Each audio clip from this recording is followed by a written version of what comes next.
हिंगोली यवतमाळनं एकनाथ शिंदे यांची डोकेदुखी वाढवली। हिंगोलीमध्ये हेमंत पाटलांची उमेदवारी रद्द करत बाबूराव कोहळे यांना उमेदवारी जाहीर करण्यात आली।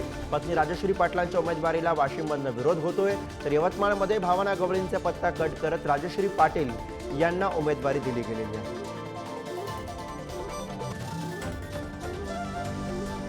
तर एकूणच हिंगोली आणि यवतमाळनं एकनाथ शिंदे यांची डोकेदुखी वाढवल्याचं चित्र सध्या आपल्याला बघायला मिळते। हिंगोलीमध्ये हेमंत पाटलांची उमेदवारी रद्द करण्यात आली, त्यांच्याऐवजी बाबूराव कोहळे यांना उमेदवारी जाहीर करण्यात आली।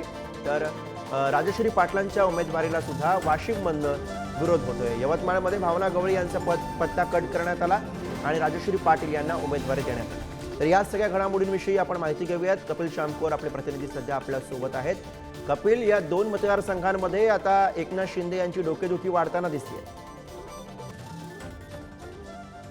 सभा मतदारसंघामध्ये कालपर्यंत महायुतीचा उमेदवार कोण याच्यावर मंथन झालं, खलबते झाले, मात्र ते अधिकृतरित्या नाव जाहीर झालं नव्हतं आणि त्यामुळे आता जे आहे हे चित्र क्लिअर झालं आहे। यवतमाळ वाशिम लोकसभा मतदारसंघामधून राजश्री हेमंत पाटील यांच्या नावाचं जे आहे प्रचार रथ या ठिकाणी आहे। आपण पाहू शकता या ठिकाणी राजश्री हेमंत पाटील यांचं बॅनर इथं लावलेलं आहे आणि विजयी बौद्ध चिन्ह धनुष्यबाण आहे। प्रचार रॅली आहे। थोड्या वेळातच मुख्यमंत्री एकनाथ शिंदे, उपमुख्यमंत्री देवेंद्र फडणवीस, अजितदादा पवार इथे येतील असं काल जे आहे बैठक झाली त्यावेळेस सांगण्यात आलं।